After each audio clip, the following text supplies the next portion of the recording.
Training camp season is over, but we're still looking at practice clips. We're going back to the Cleveland Browns. They rolled out some clips today from today's practice. We're back on Shedeur Sanders' watch. We got a little bit of news, but it's obvious.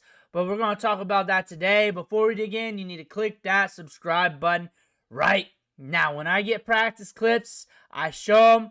We loop it. We keep talking ball. You get to see what your players are doing behind the scenes. Click that subscribe button. Stop missing out. We're looking at Shadur Sanders today. So I got about 3 to 4 minutes of today's practice. Then I threw in the last one that I had. So we have something to talk about. This is from today. There's Dillon Gabriel. The news I was talking about in the intro. Stefanski listed QB 1, 2, and 3. Obviously, Flacco's number 1.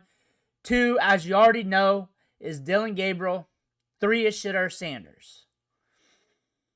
My thoughts is, a week ago, Shedeur would have been 4. Kenny Pickett is gone. There's your 3 amigos. We'll see how this plays out in season. I knew this was going to be like this, so it is what it is. We did not get any details of how the reps went down. I imagine they're trying to do some development, but really scripting for the start of the season, getting things installed. Flacco, quarterback. I think he might have a decent year. He could have a decent year. I think you're either going to get Dr. Jekyll or Mr. Hyde. I think it's either going to be exceeding expectations, like playing well, or a really rough year. Like, that's really where Flacco stands at this point, too. He connects well with David Njoku. David Njoku should have a good season. I look for the defense to hold strong, try to control clock, control the turnovers. Them try to eke out some wins. If you're wondering about Shedeur Sanders, QB3 on the depth chart. Once you get in season, it's less on the developmental and getting through week to week. There's going to have to be something that changes for him to get an opportunity. Either Flacco gets hurt, Flacco plays bad, Gabriel comes in, plays bad, so he's got to wait for 2 quarterbacks, but that's better than 3 quarterbacks if you were rooting for Shedeur Sanders. Because they liked Kenny Pickett. They would have gave him a long leash, but they'd rather get that return on investment. They'd rather get some picks out of him. And what was shown from both rookie quarterbacks is that they're good enough to be standalone, and there should not be 4 quarterbacks on a 53. That's just really hard to maneuver week to week, especially when you start getting hit up with injuries throughout the year. No reports on how well practice went. Nothing came out on that. You'll see from the drills here, Shedeur still got it. He's very calm, poised, good in drills. Always looking solid. You'll see that. Flacco. If you haven't heard me talk about him much, especially in the recent videos, as we're mainly talking about how the practice reps have been divvied up between the other 3-ish quarterbacks. I say ish because Pickett was just doing 7-on-7s. Flacco had a good run in the offseason. He hasn't had many bad practices. He just hasn't. He went wire to wire. Very few bad practices. Not as many good practices as Shedeur, but contextually, their practices were different. One was with the ones. One was with equipment guys. 3rd string, 2nd string. It is what it is. Still, besides the preseason game, got to throw that in now. From rookie camp, OTAs, minicamp, training camp, almost flawless. Barely any interceptions, barely. A lot of them, if not all of them, weren't his fault. 70-80% completion rate throughout that time. Gabriel, in his last preseason game, looked solid. I like to see Gabriel more. More series. And I like to see him against ones. I want to see how that looks like. I want to see him in a series where it's not super scripted, where his ball's not pushed to the outside a lot. He was really trying to get it to the outside, to the out route a lot. They were calling that out. The reporters on the show, on the game, the announcers, I was trying to get that word out. The announcers calling that out a lot. He started to go back over the middle a little bit. They were calling that out before he did that. He was looking to the outs a lot. Shedeur did what we thought he would do when he'd start showing himself from Colorado. He just started drifting in the pocket. You can say what you want to say. That's also a testament of him not being pushed in training camp and them not getting him his reps for development. That's what I thought about that. Like, playing with the threes, playing with that. The offensive lineman got cut. But on top of that, not getting opportunities to get pushed. You earned extra reps. You earned reps with more with the twos, maybe some with the ones, getting different looks, different speed of the game, all that stuff. You earned that. And that's also part of the coaching staff and part on him to iron that stuff out. But if you really think about that, like, that was there in college. There was no recollection of that in practice. There was no push for that in practice to get into his face to where he's drifting, to where we can iron out those issues. Because, like I said, rookie camp, OTAs, minicamp, training camp. Been looking solid.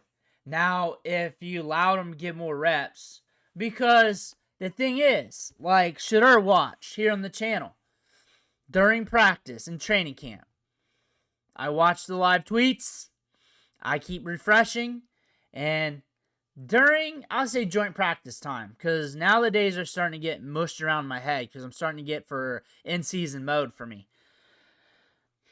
There was those practice, there's like 4 of them, where we're refreshing for an hour. We're waiting for him to get his reps, for him to get mentioned. Nothing. And those reps are the ones that Gabriel got. On top of that, not just experience for him, like, you're dealing with the media here, and everybody else is saying the same stuff. You got pulled out 2-minute drill, all this and all that. If he got opportunities like that, at least that could have proved one way or the other. At least. And that's me calling it down the middle. I know I got, like, Colorado fans from high school recruiting. A lot of people watch me for the Shedeur content. That's right. At least you would know one way or another. Like, you got to allow the car to have tires on it for the drive. You got to allow him to get that opportunity to prove himself. I don't think the Browns know what they got. I don't think he's done enough or had the opportunity to do enough to prove what he could do. And they need to figure that out, because they're going into a draft next year with 2 first-rounders. They got to figure that out some way, shape, or form. But if they're winning games, maybe they bring Flacco back for another year. Flacco's good enough to sneak some wins. But he's also got that downward volatility in his game to throw pick after pick after pick. It's Dr. Jekyll and Mr. Hyde, like I said a bit ago. And when the bad one comes in, because I don't know or don't remember which one is, that is when you're going to come to these 2 quarterbacks. My prediction back in minicamp and OTAs is that we're going to get 3 starters of the 4. So far, by default, there's a chance for that. We're going to see 3 of them out there. My guess was that Shedeur was going to get mixed into that 3, but also in the back of my mind that the Browns were going to be the Browns and you guys were going to be left waiting. I think we will see him out there. As you watch Gabriel miss that net, I think he'll get his opportunity. Splash. I think we'll get our opportunity here somewhere down the line this season. I think there will be a moment where it's done for Flacco, one way or another. Gabriel comes in. And like I said, Gabriel's going to be a good developmental backup quarterback. He's going to be in the league for a long time. He's very accurate. He's very poised in the pocket. But I don't see him, and from what I've gathered from his prospect profile, like I've done content, I've been studying him from forever, but really geared up for the NFL draft. High-end developmental backup, going to be in the league for a long time. We'll have runs of games where he's starting. I just don't see him taking the mask off, being a top-end QB1 level quarterback for multiple weeks on end. I think if he has to start multiple weeks on end since he's a rookie, since what we've seen in practice, because remember, there's games where he was completely like 20, 30% of the passes, balls getting batted down the line of scrimmage, having those issues. Shedeur eventually get his opportunity. And then he can't do what he did in the preseason game. He can't do it. He can't do that. And I understand the context of everything else, but it's still, you got to get the ball out. You can't do that. You got to get the ball out. You got to throw it away. Cut it right down the middle. I think his best route is another team. I think we're still auditioning for another team here. I think we are. Good, bad, or ugly. I think we're auditioning for another team here. I think that's the best for him too. From what we've seen here from the Browns, them trying to juggle 4 quarterbacks, them not knowing exactly what they want to do. I think this might be the best route for Shedeur, some way, shape, or form, with another club, 2026. I don't think we got the time for 2025. Another quarterback battle, of course. But also, now we got experience in the league. This is a big experience in the league. It's training camp.